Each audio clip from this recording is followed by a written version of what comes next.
Hello student, स्वागत है आप सभी का आपके अपने चैनल में। जैसा कि आप लोगों के कमेंट्स आते हैं, मैं आपको लिए लगातार वीडियोस लेकर के आ रहा हूं। एमए फर्स्ट ईयर की सोशियोलॉजी का प्रथम सेमेस्टर हमने कंप्लीट करवा दिया है। आपका सेकंड सेमेस्टर भी हमने स्टार्ट कर दिया है, जिसमें हम पेपर 1 अभी आपको पढ़ा रहे हैं। इन सारे पेपर्स का पेपर 1, 2, 3, 4 सभी का मैंने आपको क्या है सिलेबस बता दिया है कि क्या क्या चीज़ें आपको पढ़नी है। एंड उसके अकॉर्डिंग मैं एक एक पेपर का एक एक यूनिट उठा रहा हूँ और उस पर लगातार आपके लिए क्लासेस लेकर के आ रहा हूँ। तो हम पेपर नंबर 1 स्टार्ट कर चुके हैं। यूनिट नंबर 1 हम आपका कंप्लीट करवा रहे हैं, जो कि बेसिकली कार्ल मार्क्स के बारे में है, जो आपका यूनिट नंबर 1 है।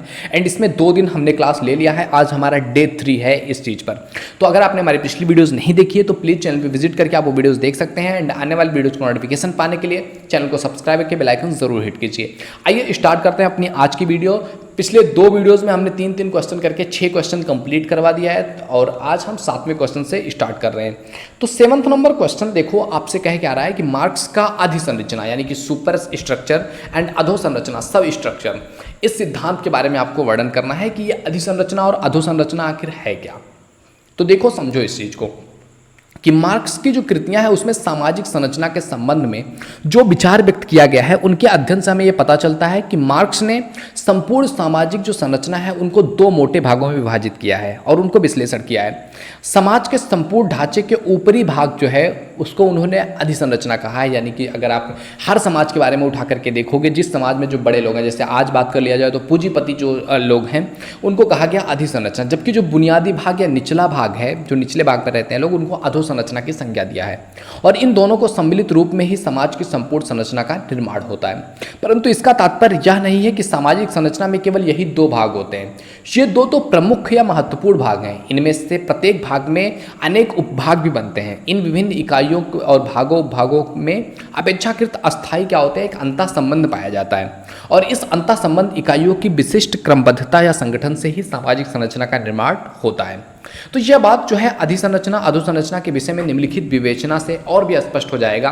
और इस विवेचना में हम सबसे पहले जो है अधोसंरचना के विषय में विवेचन करेंगे। इस अधोसंरचना के विषय में समझेंगे कि आखिर अधोसंरचना क्या है, जो कि क्या कहा गया है, बुनियादी भाग या निचला भाग हो वही अधोसंरचना कहलाता है। तो मार्क्स के अनुसार सामाजिक संरचना मनुष्य के सामाजिक जीवन का अस्तित्व के, मनुष्य का सामाजिक जीवन या अस्तित्व की ही जो है ये चीज़ सच है। ये चीज़ हमने देखा भी है कि उस चीज़ के बारे में बात करती है, अस्तित्व के बारे में पता चलता है। और ये सच है कि मनुष्य जो है वो उत्पादन क्रिया करता है, परंतु ये भी सच है कि यह जो काम है उस काम को अलग अलग तरीके से रहकर नहीं करता है। मनुष्य न केवल एक सामाजिक प्राणी है बल्कि एक वर्ग वाला प्रणाली है। हमेशा से समाज में देखा गया है कि वर्ग बने हैं, इसलिए मनुष्य जो है वो उत्पादन कार्य आपस में मिलजुल करके समूह के रूप में करते हैं। उत्पादन क्रिया जो है व्यक्तिगत क्रिया नहीं है बल्कि वो समाज की क्रिया है। अतः उत्पादन प्रत्येक समय में और प्रत्येक परिस्थिति में सामाजिक उत्पादन होता है, क्योंकि उत्पादन क्रिया के लिए ये जरूरी है कि लोग आपस में उसमें क्या करें, सहयोग करें, मिलजुल करके काम करें। और इस प्रकार उत्पादन क्रिया के दौरान एक दूसरे से सहयोग करते हुए परस्पर जो है आदान प्रदान के माध्यम से उत्पादन कार्य में लगे हुए मनुष्य आपस में कुछ निश्चित उत्पादन संबंधों को पनपाते या स्थापित करते हैं कि हम इस चीज़ का उत्पादन कर रहे हैं, आप इस चीज़ का उत्पादन कर रहे हो, तो एक दूसरे के साथ शेयर करते हैं अपनी चीज़ों का फेरबदल। या आर्थिक संबंध जो है वो व्यक्ति की स्वेच्छा पर आश्रित नहीं होते हैं बल्कि एक समय विशेष में पाए जाने वाले उत्पादक शक्ति के रूप में निरूपित होते हैं। जैसे कि दासत्व युग में जो उत्पादन संबंध था वो स्वामी और दास में था, वह आर्थिक संबंध जो था सामंतवादी युग में जमींदार और किसान के बीच में देखने को मिला।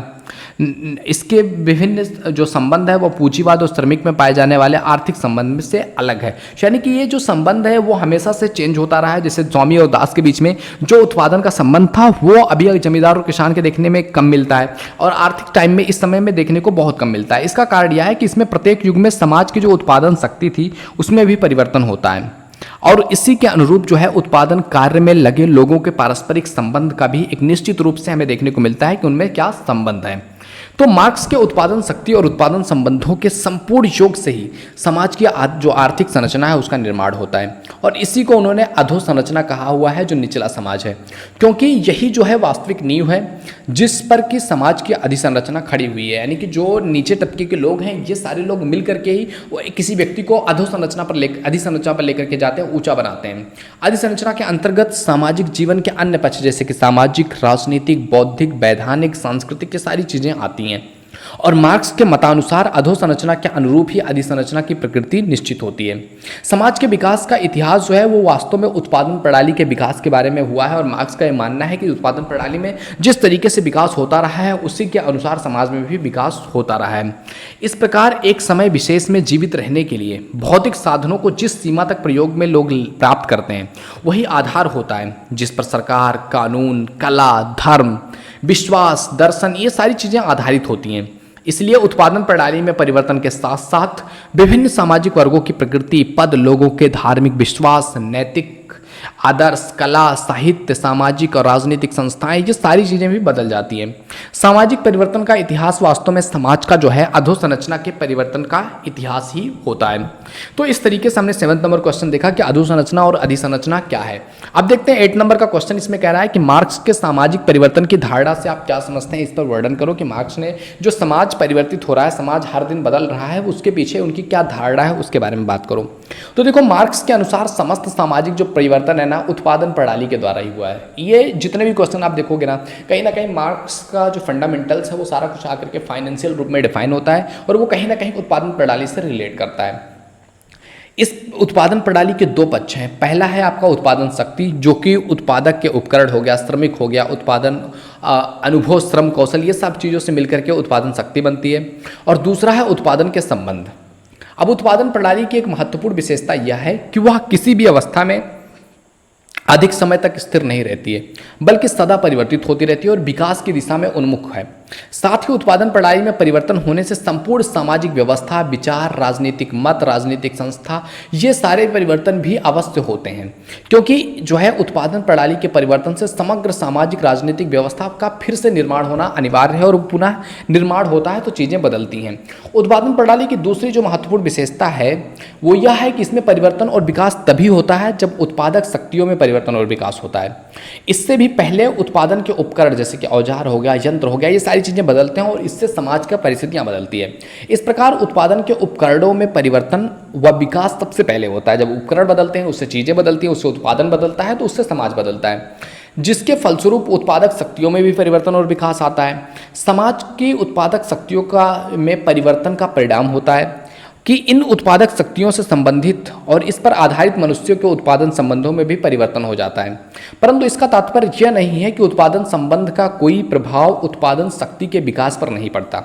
ना ही इसका यह अर्थ है कि उत्पादन शक्ति जो है उत्पादन संबंधों पर निर्भर नहीं करती है।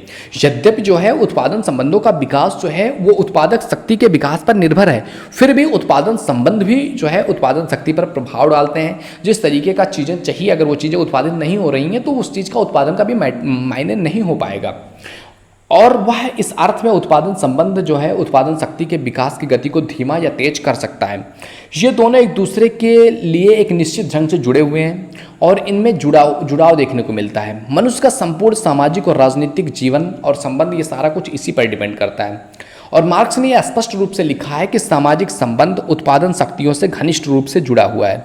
नई उत्पादक शक्तियों के प्राप्त होने पर मनुष्य अपनी उत्पादन प्रणाली बदल देते हैं और अपनी उत्पादन प्रणाली तथा अपनी जीविका उपार्जन की प्रणाली बदलने से वे अपने समस्त सामाजिक संबंध को परिवर्तित करते हैं। जब हाथ की चक्की थी तब सामंतवादी समाज था, भाप से चलने वाली चक्की वह समाज बनाती थी जिससे प्रभुत्व जो था औद्योगिक पूंजीपति का था। इस तरीके से मतलब चीज़ें चेंज होती रही और जिससे सामाजिक परिवर्तन भी उस रहस्य से छिपा नहीं रहा, वो चीज़ें होती रहीं और चीज़ें बदलती रहीं। जिस तरीके से समाज बदलता रहा चीज़ें बदलती रही। उत्पादन प्रणाली की तीसरी विशेषता यह है कि नवीन उत्पादन शक्तियों और उनसे संबंधित उत्पादन के संबंधों का जो उद्भव है वो पुरानी व्यवस्था से अलग या पुरानी व्यवस्था के लोप हो जाने के बाद नहीं हुआ है, बल्कि पुरानी व्यवस्था के अंतर्गत ही होता रहा है। यानी कि मतलब ये ऐसा नहीं है कि कोई चीज़ पुरानी चली आ रही थी, वो चीज़ पूरी तरह से खत्म हो गई तब नई चीज़ आई, ऐसा नहीं है। पुरानी चीज़ थी और साथ साथ नई चीज़ आया और नई चीज़ की डिमांड बढ़ी, क्योंकि उसमें जो है टेक्नोलॉजी का यूज किया गया, एफर्ट्स कम लग रहे थे, लोग कम लग रहे थे, जो है मेहनत कम लग रहा था, तो इसलिए वो चीज़ ज़्यादा प्रभाव में आ गई। दूसरे शब्दों में कहा जाए कि नवीन व्यवस्था का बीज जो है वो पुरानी व्यवस्था में ही अंतर्निहित या छिपा होता है। यानी कि जो पुरानी व्यवस्था चल रही होती है कहीं ना कहीं उसी से सीख करके ही चीज़ें हम आगे बढ़ाते हैं। अतः सामाजिक परिवर्तन एक अनोखी नहीं बल्कि एक स्वाभाविक घटना है। मतलब कोई अनोखी चीज़ नहीं कि परिवर्तन हो गया, ये चीज़ स्वाभाविक है, हमेशा से होता रहा है। और यही प्रकृति का नियम है कि सब कुछ अपने आंतरिक स्वभाव द्वारा विकसित व परिवर्तित होता है। इतना ही नहीं, नवीन उत्पादन शक्तियों का जो जन्म है वो मनुष्य के विचारपूर्वक और सचेत क्रिया के फलस्वरूप नहीं हुआ है, बल्कि यह अपने आप से हुआ है या स्वतः अचेत रूप से मानव इच्छा से स्वतंत्र रह करके ये चीज होता है। ऐसा दो कारणों से हो सकता है। पहला तो यह कि जब नवीन पीढ़ी का जन्म होता है तो वह एक विशेष प्रकार के उत्पादन शक्ति या उत्पादन संबंधों को मौजूद पाता है और अपनी जीविकोपार्जन या भौतिक मूल्यों के उत्पादन हेतु उन्हें उन्हीं रूप में ग्रहण करता है और उन्हें अनुकूल करना पड़ता है। और दूसरा कारण यह है कि जब मनुष्य उत्पादन के किसी उपकरण को या किसी उत्पादक शक्ति को सुधारता है या नवीन आविष्कार करता है तो उससे होने वाले सामाजिक परिणामों का अंदाजा नहीं लगा पाता। यानी कि कहने का अर्थ है कि मान लिया कोई बच्चा पैदा हो रहा है तो उसको नहीं पता है कि उसके पापा के पापा क्या करते थे, उसको नहीं पता है कि उसके पापा के पापा मतलब किस तरीके का व्यवहार करते थे। उसने जो चीज़ें सामने देखी अब उससे कुछ नया वो ढूंढने की कोशिश करेगा, उससे कुछ आगे बढ़ने की कोशिश करेगा, वो पुरानी चीज़ों को भूलता जाएगा। तो ये चीज़ें होती हैं कहीं ना कहीं। वह केवल इतना ही सोच पाता है कि सुधार के कारण अपनी जीविका उपार्जन के लिए उसे कम मेहनत करनी पड़ती है। मतलब वो यही सोचता है कि उसको कुछ कम मेहनत करनी पड़े और उसकी जीविका उपार्जन चलना चाहिए।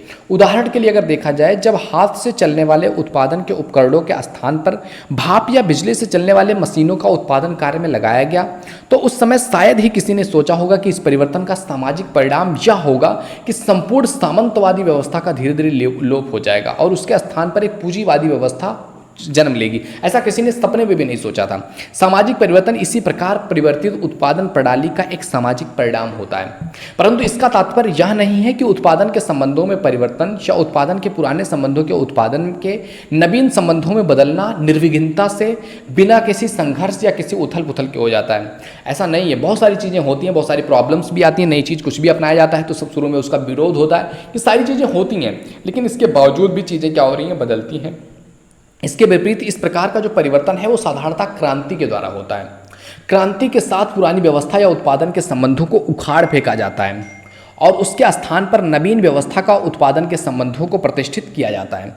कुछ समय तक तो उत्पादन शक्तियों का विकास और उत्पादन संबंधों में परिवर्तन जो था वो स्वाभाविक गति से होता है, यानी कि स्वतंत्रता पूर्वक होता है। परंतु यह तभी तक होता है जब तक कि नवीन या विकास उन्मुख जो उत्पादन शक्ति है वो पूर्ण रूप से परिपक्व ना हो जाए। यानी कि शुरुआत में क्या होता है, ये अपने आप चल रहा होता है, थोड़ा सा मतलब किसी ने एफर्ट लगाया और सबने विरोध किया, लेकिन वो चीज़ें चलती हैं। लेकिन जब वो एक तरीके का परिपक्व हो जाता है और सभी लोग जब उसके आदी होने लगते हैं तो फिर ये चीज़ जानबूझ करके चीज़ें चेंज की जाती हैं और इसके परिपक्व होने पर, विद्यमान होने पर सभी चीज़ें जो है, जैसे शासक वर्ग हो गया, नया वर्ग हो गया, वो एक ऐसी जो है आलंघनीय बाधा बन जाती है जिससे कि बलपूर्वक क्रांति के द्वारा ही हटाया जा सकता है। और इसी को हम दूसरे शब्दों में इस प्रकार समझा सकते हैं कि जैसे ही उत्पादन प्रणाली में परिवर्तन होता है उसके फलस्वरूप एक नवीन वर्ग जन्म लेता है और ये नया वर्ग पुराने वर्ग के द्वारा उत्पीड़ित होता है, क्योंकि पुराने वर्ग ने उसका उत्पीड़न किया था। तो नया वर्ग क्या करता है, पुराने वर्ग को उखाड़ फेंकने के लिए, क्योंकि उत्पादन के सभी साधन पुराने वर्ग के अधिकार में थे और इस प्रकार पुराना वर्ग नए वर्ग के प्रगति को रोकता है और तमाम प्रकार से उनका शोषण करता है। और नवीन वर्ग को यह चीज़ दयनीय स्थिति सामाजिक अस्तित्व में की चेतना को जन्म देता है और वो चाहता है कि उसको उखाड़ फेंकूं। इसलिए मार्क्स ने लिखा है कि मनुष्य की चेतना उसके अस्तित्व का निर्धारण नहीं करती है, बल्कि सामाजिक अस्तित्व ही उसकी चेतना को निश्चित करता है। तो इस तरीके से अगर हम इसका मूल्यांकन करें तो यद्यपि मार्क्स ने सामाजिक व्यवस्था और उसमें होने वाले परिवर्तनों का जो आधार है वो उत्पादन प्रणाली को माना हुआ है, फिर भी अनेक लेखों और व्यवहार पत्रों में उन्होंने इस बात को भी स्पष्ट किया हुआ है कि उनके सिद्धांत का यह अर्थ नहीं है कि आर्थिक और भौतिक कारकों से अतिरिक्त जो अन्य सभी कारकों को पूर्णतः गौड़ या व्यर्थ मान लिया जाए। बहुत सारी चीज़ें हैं जिनका भी लाइफ में यूज है। एंगल्स के शब्दों में कहा जाए तो राजनीतिक, वैधानिक, दार्शनिक, धार्मिक, साहित्यिक, कलात्मक विकास, ये सारी चीज़ें कहीं ना कहीं विकास पर आधारित होती हैं, परंतु ये सभी एक दूसरे की और आर्थिक आधार को ही प्रभावित करते हैं। और ऐसा नहीं है कि आर्थिक प्रभाव एकमात्र कारण है, वह भी सक्रिय है, जबकि दूसरे और भी चीज़ जो है, जो सभी प्रकार प्रभाव हैं वो कहीं ना कहीं किसी चीज़ से कनेक्टेड है। तो वास्तव में आर्थिक आवश्यकता, जो कि अंत में सदैव अपने महत्व को प्रमाणित करती है, उसी के आधार पर विभिन्न कारकों में अंतःक्रिया होती है। अधिक स्पष्ट रूप से एंगल्स ने और भी लिखा है कि इतिहास की भौतिकवादी धारणा के अनुरूप वास्तविक जीवन के उत्पादन और पुनः उत्पादन के अंतिम रूप में, न कि एकमात्र रूप में, निर्णायक तत्व है। भौतिक प्रभाव को इससे अधिक महत्व ना दे करके मार्क्स ने ना ही मैंने प्रदान किया है, मार्क्स ने कहा है। यद्यपि कोई इससे कथनों को तोड़ मरोड़ करके इस भांति कह सकता है, प्रस्तुत करे कि मार्क्स के अनुसार आर्थिक प्रभाव ही एकमात्र निर्णायक कारक है, बल्कि मार्क्स कहते हैं, मैं ऐसा नहीं कहता हूं कि केवल एकमात्र वही है, बल्कि कहता हूं कि यह सबसे इंपॉर्टेंट कारक है। तो ऐसा करके भौतिकवादी व्याख्या को अर्थहीन और हास्यास्पद नहीं बनाया जाना चाहिए। तो ये था आपका 8 नंबर क्वेश्चन। आइए देखते हैं अगला क्वेश्चन, 9 नंबर का क्वेश्चन। नंबर क्वेश्चन कह रहा है आपसे कि साम्यवादी समाज की स्थापना के लिए मार्क्स द्वारा बताए गए प्रमुख चरणों का वर्णन करो कि मार्क्स ने कैसे कैसे बताया हुआ है कि साम्यवादी समाज की स्थापना होगी।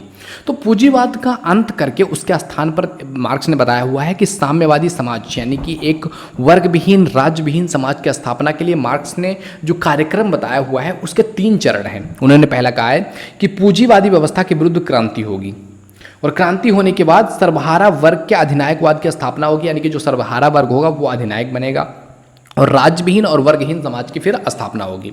तो इसमें क्या कहा हुआ है, इसमें पहला चरण जो है उसको समझते हैं कि पूंजीवादी व्यवस्था के विरुद्ध क्रांति होगा। मार्क्सवादी कार्यक्रम के इस प्रथम चरण में इसी चीज की विवेचना की गई है। पहले चरण में यही चीज बताया गया है कि क्या होगा, कि मतलब इसके खिलाफ विरोध होगा। दूसरे चरण में बताया गया है कि सर्वहारा वर्ग के अधिनायकवाद की स्थापना होगी, यानी कि कार्ल मार्क्स का यह विचार नहीं है कि क्रांति के बाद एकदम ही अंतिम आदर्श यानी कि साम्यवाद की स्थापना हो जाएगी। उनका कहना है कि अंतिम आदर्श की प्राप्ति के पूर्व समाज को एक संक्रमणकालीन अवस्था यानी कि जिसको हम कहते हैं ट्रांजैक्शनल पीरियड होता है ना, उससे गुजरना होगा, और वह अवस्था जो है सर्वहारा का अधिनायकवाद होगा। और इस अवस्था में जो श्रमिक वर्ग है वो राज्य की शक्ति पर अपना अधिकार कर लेगा, और वह राजनीतिक शक्ति के बल पर पूंजीवाद के अवशेषों को तत्वों से नष्ट कर देगा, और उत्पादन के साधनों पर समाज का स्वामित्व स्थापित करेगा, और वर्गविहीन और राज्यविहीन समाज के निर्माण का मार्ग प्रस्तुत करेगा। उसके अनुसार सर्वहारा के अधिनायकवाद के द्वारा निम्न कार्यक्रम अपनाया जाएगा। मार्क्स कहते हैं कि ये चीजें करेंगे सर्वहारा। उसमें पहले कहा गया है कि भूमि के रूप में संपत्ति की व्यवस्था का अंत किया जाए, और भूमि के समस्त लगान का उपयोग सार्वजनिक कार्य के लिए किया जाएगा। दूसरा चीज है कि आयकर इस तरह से लगाया जाएगा कि आय के साथ साथ वह भी काफी मात्रा में बढ़ता जाए। नेक्स्ट है उत्तराधिकार की प्रथा बिल्कुल समाप्त कर दी जाएगी। नेक्स्ट है आपका राज्य की पूंजी में राष्ट्रीय बैंक खोल करके लेन देन की संपूर्ण जो कार्य है वो राज्य के हाथों में केंद्रित कर दिया जाएगा। बैंकों पर राज्य का अधिकार हो जाएगा। भगोड़े और विद्रोहियों की संपत्ति जब्त कर ली जाएगी। डाकघर और यातायात के साधनों पर राज्य का पूरा अधिकार होगा। एक बड़ी योजना बना करके राज्य के सभी उद्योग धंधे उत्पादन के साधनों का विस्तार किया जाएगा।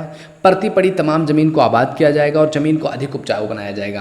प्रत्येक व्यक्ति के लिए कार्य करना अनिवार्य होगा। उद्योग धंधे विशेष रूप से खेती बाड़ी को चलाने के लिए लोगों को संगठित किया जाएगा।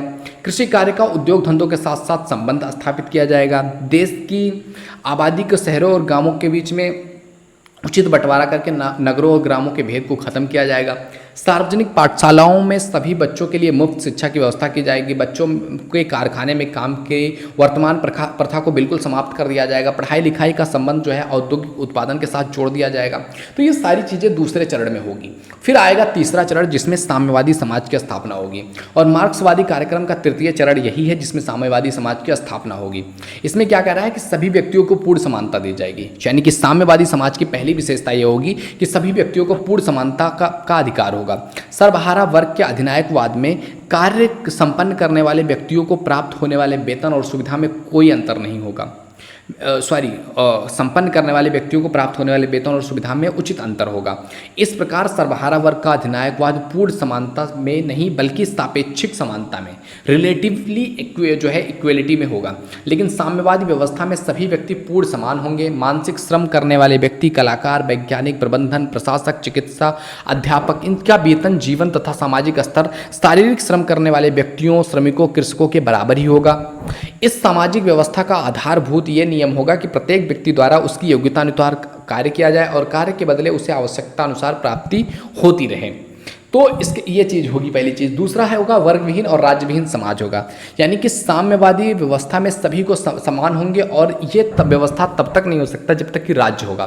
तो इसके अंतर्गत विद्वान जो विरोधी वर्ग है वो समाप्त हो जाएगा, और उसके स्थान पर केवल एक वर्ग होगा जो होगा काम करने वालों का वर्ग। स्वाभाविक रूप से यह समाज का एक वर्गहीन समाज होगा। और मार्क्सवादी विचारधारा जो है वो राज्य को एक स्वाभाविक संगठन या वर्गीय शोषण का एक साधन मानती है। इसलिए जब तक कि ये दो विरोधी वर्ग और उसमें संघर्ष की प्रवृत्ति विद्यमान है तभी तक राज्य का अस्तित्व रहेगा, लेकिन जब वर्गहीन समाज का हो जाएगा तो राज्य का अस्तित्व भी क्या हो जाएगा, समाप्त हो जाएगा। इसी को स्थापित करते हुए एंजल्स ने इस प्रकार से लिखा हुआ है कि वर्गहीन समाज में दमन करने योग्य कोई तत्व ना होने से राज्य की दमनकारी शक्ति की आवश्यकता नहीं होगी और राज्य का अंत नहीं किया जाता है, अपितु इसकी व्यवस्था स्वयं ही अपने आप समाप्त हो जाएगी। और मार्क्सवाद के अनुसार साम्यवादी व्यवस्था में जो है वर्ग भेद और शोषण का अंत हो जाएगा, इसलिए राज्य की आवश्यकता नहीं होगी। अतः इस अवस्था में सेना, पुलिस, न्यायालय और जेल खाने कुछ भी नहीं होंगे। सभी लोग सामाजिक जीवन के उन प्राथमिक नियमों का पालन करते हुए नजर आएंगे जिसमें से शताब्दियों से परिचित हैं लोग और जिन्हें जो है अगणित बार उपदेशों से दोहराया गया है। वे इन नियमों में ऐसे अभ्यस्त हो जाएंगे कि उनके द्वारा इन नियमों का बल प्रयोग, नियंत्रण, शासन और दबाव के बिना ही वो चीज़ पालन करने लगेंगे। तीसरी चीज़ है तकनीकी का उचित रूप से उन्नतशील समाज में प्रयोग किया जाएगा। मानवीय इतिहास का प्रारंभिक युग भी साम्यवादी युग था, लेकिन आदिम साम्यवाद और सर्वहारा वर्ग के अधिनायकवाद के बाद होने वाला जो साम्यवाद होगा इसमें काफ़ी अंतर होगा। आदिम समाज छोटा और आखेटी चारवाहों का क्षेत्र था, जबकि मार्क्स का जो साम्यवादी समाज है वो तकनीकी दृष्टि से उन्नतशील समाज होगा। इसमें बुर्जुआ टेक्नोलॉजी को अपनाया जाएगा, किंतु बुर्जुआ प्रणाली से के दोष में नहीं बल्कि उससे अलग। साम्यवादी समाज समानता के साथ साथ पूर्ण प्राचुर्य और संपन्नता का समाज होगा। और मार्क्स के अनुसार साम्यवादी समाज जो है ये मानवीय जीवन की अंतिम अवस्था होगी। जिस द्वंद्ववाद के आधार पर मानवीय इतिहास में अब तक का विकास होता रहा है, ये द्वंद्ववादी प्रक्रिया जो है वो साम्यवादी समाज में आकर के रुक जाएगी। तो इस तरीके से बात किया गया है, लेकिन ये चीज़ें मतलब होती हुई प्रैक्टिकल रूप में नजर नहीं आती हैं कि ऐसा कभी हो जाएगा कि राज्य ही ना हो, सभी व्यक्ति समान होंगे, सभी को सबका समान अधिकार दिया जाएगा। तो फिर मतलब कहीं ना कहीं जो एक लाइफ में कंपटीशन होता है वो चीज़ें खत्म हो जाएंगी। और कहीं ना कहीं अगर इस तरीके की व्यवस्था आ गई, ऐसी व्यवस्था वैसे तो आनी नहीं वाली है कि राज्य ना हो, क्योंकि सभी को समान भले कर दिया जाएगा, लेकिन जिसके पास पावर आ जाएगा, मतलब जो शक्तिशाली होगा वो दूसरों पर अधिकार कर लेगा। जब पुलिस नहीं होगी, राज्य नहीं होगी, कोई जवाबदेही नहीं होगा, तो कोई कुछ भी कर सकता है, कोई किसी के साथ कुछ भी गलत करेगा। चीज़ें हो सकती हैं ना, जब पावर में नहीं होगा, अधिकार में नहीं होगा, तो चीज़ें हो सकती हैं। ओके, तो ये सारी चीज़ें थी। तो आज हमने देखा जो है 6 के बाद 7th, 8th, 9th नंबर का क्वेश्चंस। तो अगर आपने पिछली वीडियोस नहीं देखी है तो प्लीज़ चैनल में विजिट करके आप वो वीडियोस देख सकते हैं। एंड आने वाली वीडियोस का नोटिफिकेशन पाने के लिए चैनल को सब्सक्राइब करके बेल आइकन जरूर हिट करें, जिससे कि आपको आने वाली वीडियोस का नोटिफिकेशन मिलता रहे। ओके मेरे दोस्त, तो मिलते हैं आपसे अगले वीडियो में। तब तक के लिए जय हिंद, जय Bharat, thank you, bye bye.